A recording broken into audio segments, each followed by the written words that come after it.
The UK could cut the price of electricity by 75% tomorrow, but they won't.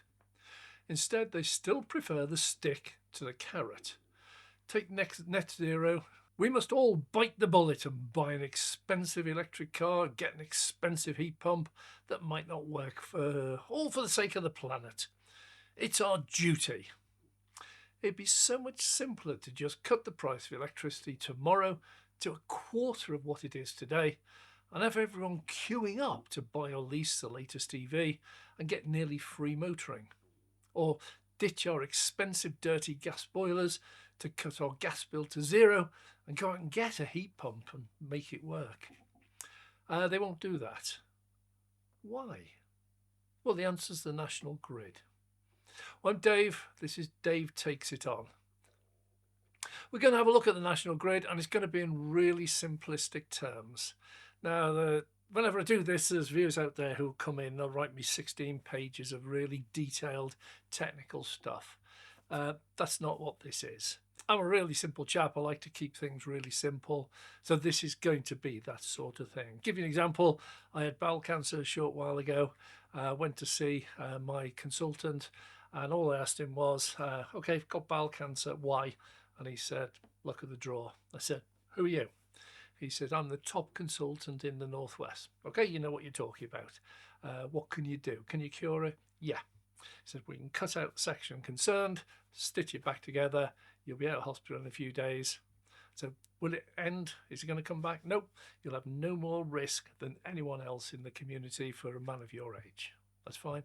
When can you do it? 3 weeks. Right, do it. That was all I wanted. I didn't want to know who the anaesthetist was, what drugs he would use. I didn't want to know any of that. It was really, who are you? Are you good? Yeah. Can you fix it? Yeah. And then that's it, get on with it. I didn't go home and Google it. I've talked to the chief guy in charge, and really simple, can you fix it? Yeah, get on with it. And that's what I'm going to do here. So if there are anyone out there who want to send me a 16-page explanation of what the grid actually does in technical details, don't bother. Produce your own video, put it up on YouTube, and tell everyone this is the actual technical answer. For me, I'm going to be really, really simple. So the national grid is not what people think it is. The first thing is it doesn't buy or sell electricity. It is just distribution.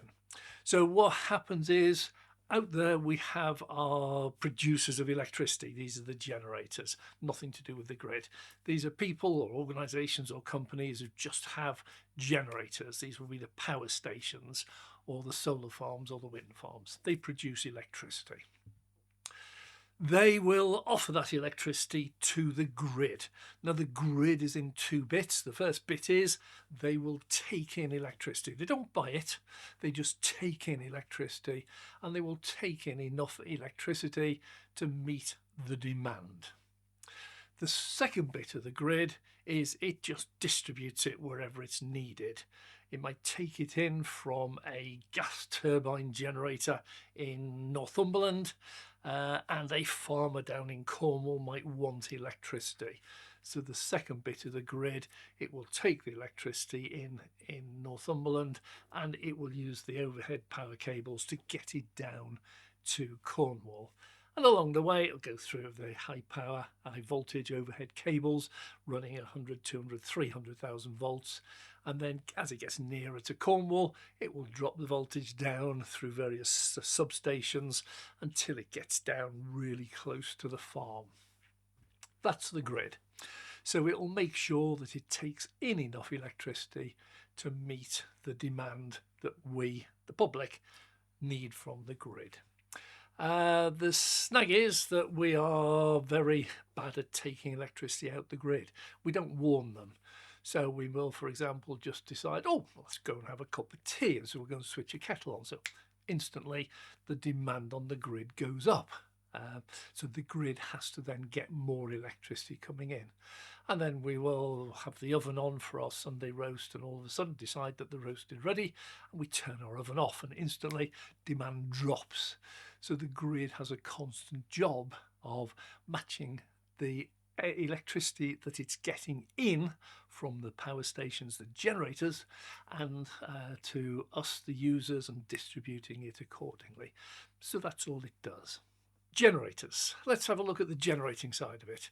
This will include things like nuclear power stations. So these are hugely expensive to build, but once they're up and running, they will produce electricity, and we have to look at the cost of producing electricity. This is nothing to do with the grid. The grid don't pay for the electricity they take in or send around the country. They just take it in and send it around. So when we look at the price of electricity, forget the grid.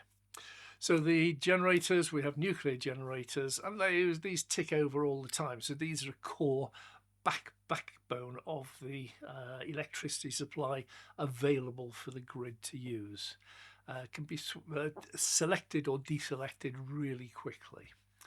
The cost of producing electricity from nuclear is very, very low. When we look at the cost, we look at the cost of actually producing it and then the cost of maintaining the production source. These are two different things. So the actual fuel is nuclear, and the fuel will last hundreds of years. These are the nuclear rods. Once you've got them, you've processed them into nuclear rods, you effectively don't touch them. You bring them together, they produce heat, that heats up water, turns into steam, steam turns turbines, and that turns generators which produce electricity. There's no fuel involved, so the cost of generating a kilowatt hour of electricity is nil. Huge maintenance cost of maintaining the nuclear power station, but the fuel cost is nil. So nuclear is a relatively cheap fuel, but the power station hugely expensive. Next in line, we've got gas turbines. These are exactly the opposite. They're very cheap to produce, cheap to build, but very expensive in fuel. Every single kilowatt hour of electricity you produce, you have to burn gas. So every kilowatt, you have to burn some gas, and that you have to pay for.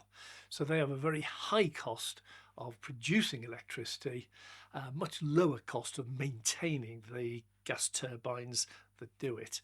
So the cost of electricity produced from a gas turbine is high.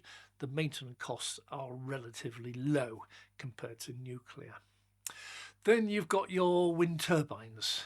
Wind turbines are relatively expensive to buy. Cost of producing electricity is zero. The government's not yet found a way of charging for the wind or taxing the wind. So the wind is the fuel, wind is free, but they of course also have maintenance. They have repairs, servicing, replacement. Blades do get damaged, turbines do fail, generators fail. So all of the generating sources do have servicing, repairs and replacements. So wind turbines are no different. They have free fuel, so electricity they produce is free, but they have servicing, repairs and maintenance. And then the next one would be solar farms, solar panels. So again, the fuel is free. Daylight is again free. They've not found a way of taxing that or charging for it. So the fuel is free to produce electricity. But again, they have servicing, repairs and maintenance for that. Another source might be hydroelectric, pumped storage, where they will pump water uphill into a reservoir. They can release that through turbines at times of need to produce electricity. Again, pump storage, if you release water, that water has no cost. It's gravity, and they haven't found a way of charging you for gravity. So there's zero cost for releasing water and using gravity to turn the turbines. But again, you have servicing, repairs, maintenance. So all of these have differing costs for producing electricity. Now, the grid doesn't mind which it uses in terms of cost, because what the government has done a long time ago has told the grid, you use whichever you want, we're going to make them all the same price. This is a very simplistic explanation, but they are all to the grid exactly the same price. The grid doesn't have to worry about the cost of these. The grid can choose whichever it wants.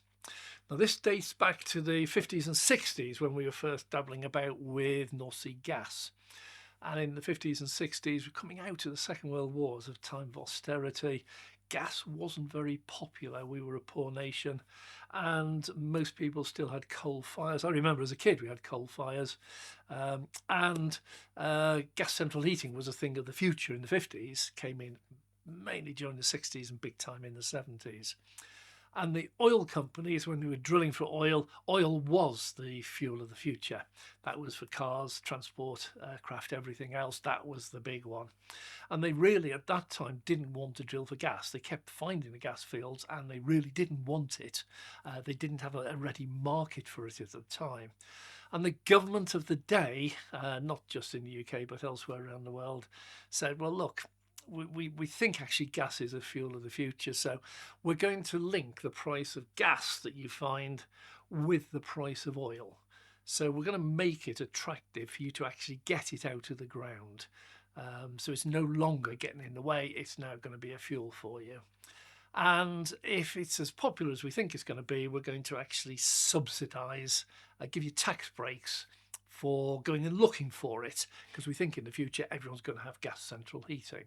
So it wasn't a subsidy, it was a tax break. So they got a lot of incentives to go and look for it.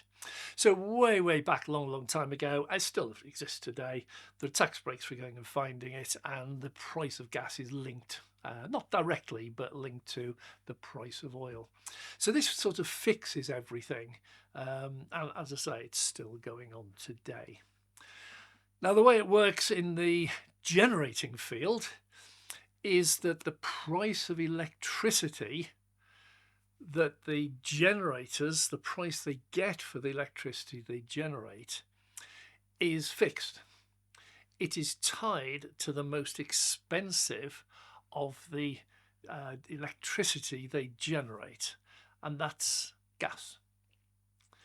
So what it means is they start off with gas and they work out that to produce a kilowatt hour of electricity using gas, it's the most expensive of all the generators, because they have to pay for the gas to produce the electricity.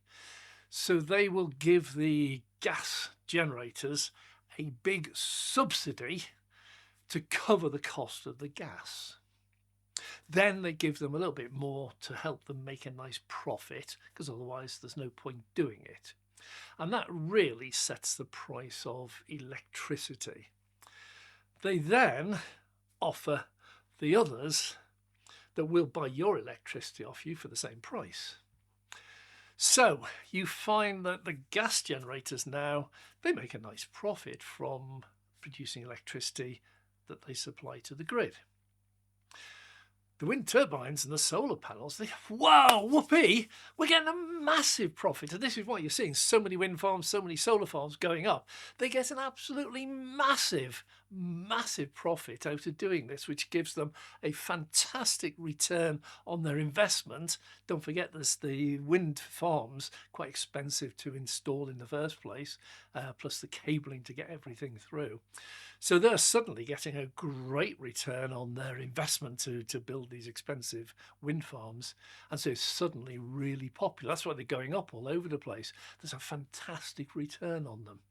And the nuclear ones as well, they're getting a great return on their huge investment for putting in expensive nuclear power stations. And that's the only reasons why some of these are going in at the moment. So what it does is it just ties the price of electricity that goes into the grid, ties it at a very high price. Now, it doesn't worry the grid, because the grid doesn't buy any. So the grid is perfectly free to buy whatever electricity, to select any of the generators it wants to choose to bring electricity into the grid. So why does it choose not to use the renewables? Because we do hear all the time these stories of wind farms being turned off and gas turbines being turned on. Well, this comes back to the way that we use it. So what we're going to look at now is very quickly how the grid gets the electricity in. So they will have control rooms, which have an overview and control all the electricity coming in from multiple sources. They have to balance what they're getting in with what we're taking out. And we don't play fair with them because we constantly change it.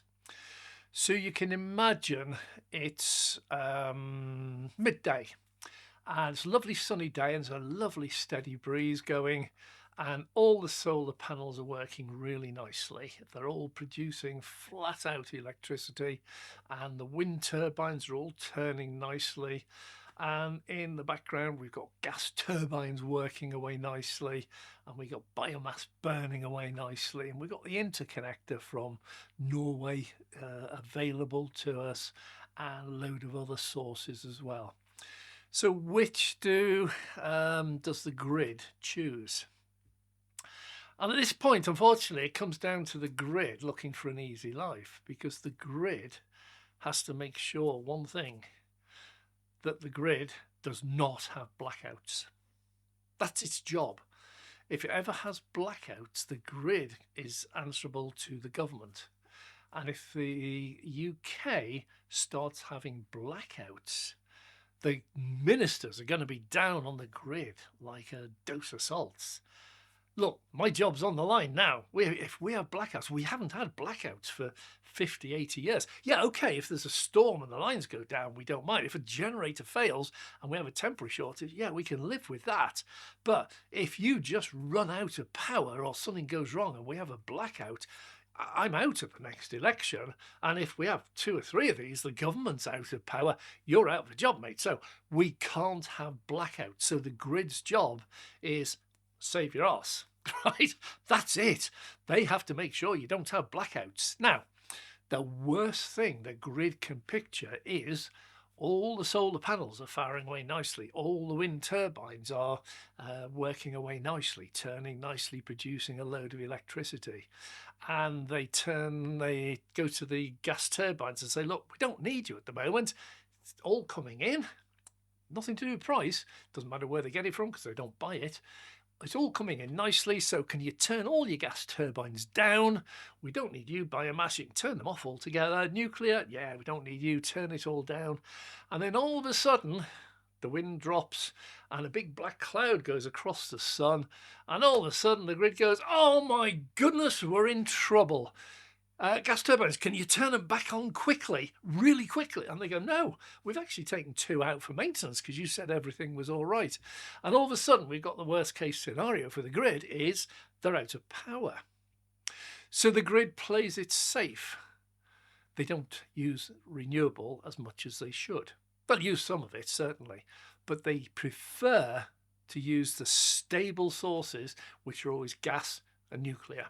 That's the backbone to the grid. Renewables, yeah, if there's loads coming in, they'll use some of it, but they always keep the gas and the nuclear. They always keep that going. That's their fallback. Now, once again, take another scenario. It's all the gas have been turned down. It's a lovely clear day, sunshine, loads of solar power, loads of wind, and it's coming up to 7 o'clock in the evening.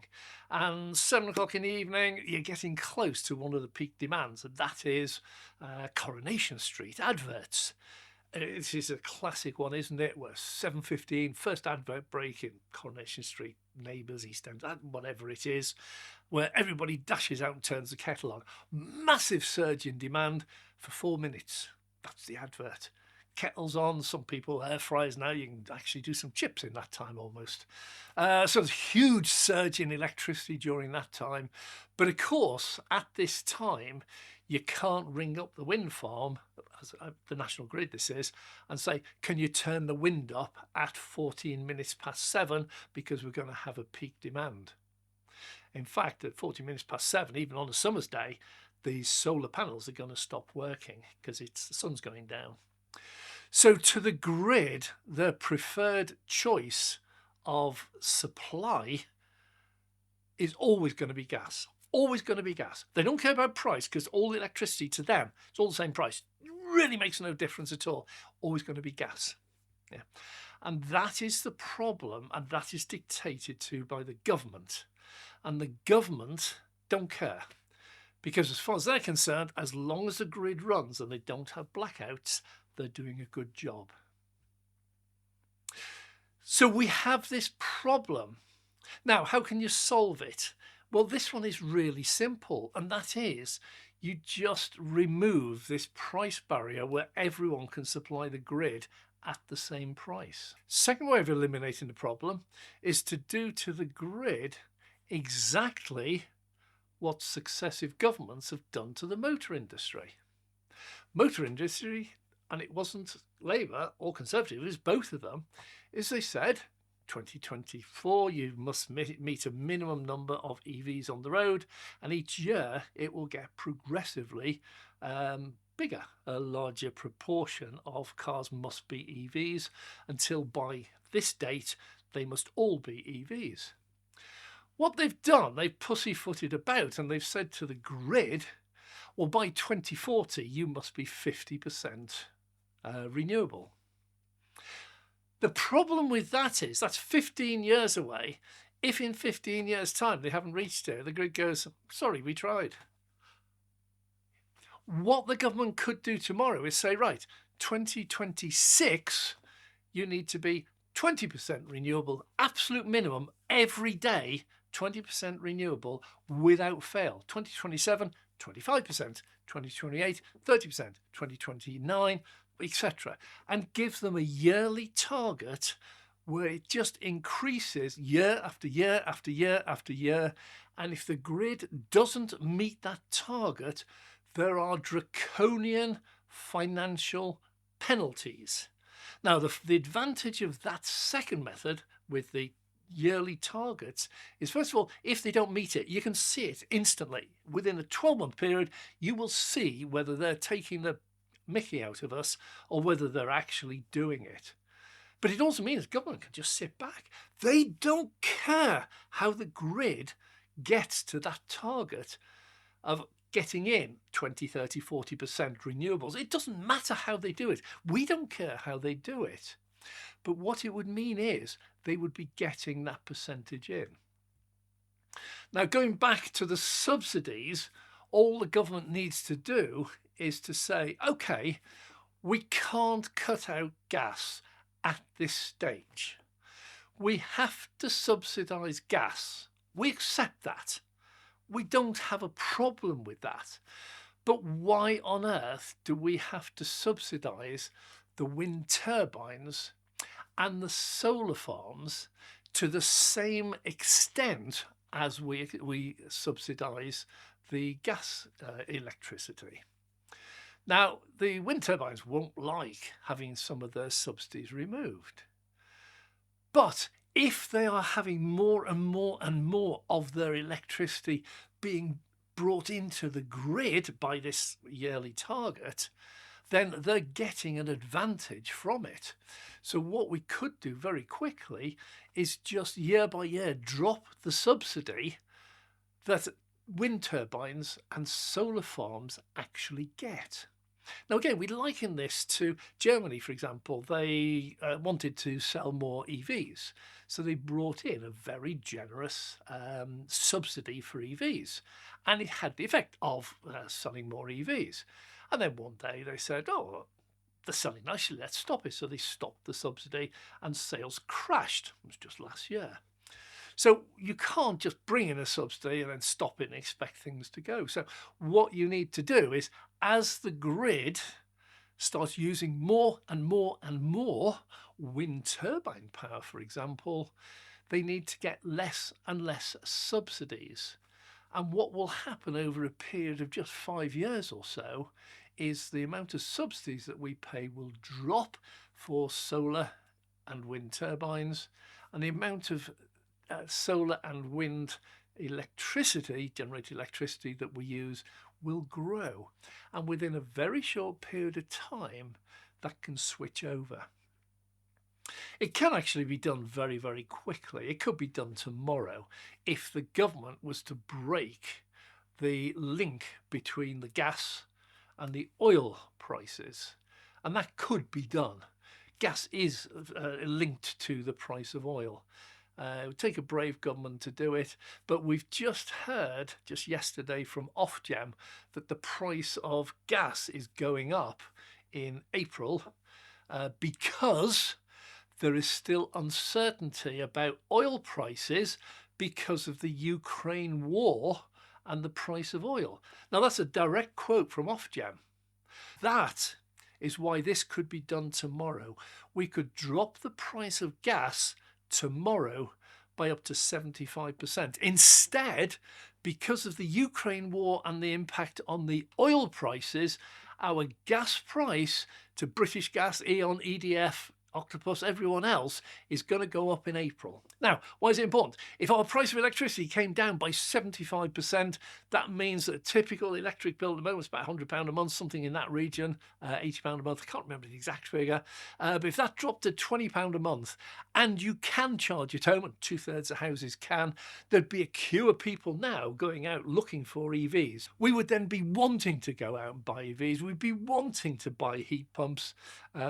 It would make total sense to us. You wouldn't need to tell us that we have to do our bit for net zero 2050. We'd be queuing up to do everything we could to get our everything electric, everything on electricity, because our electricity bill would be so ridiculously cheap. Anyway, I've had my rant. Thanks very much for watching. If you enjoyed this, please subscribe. We do regular videos, so you won't miss them in future. If you like this, click the like button. So thanks very much. I'm Dave.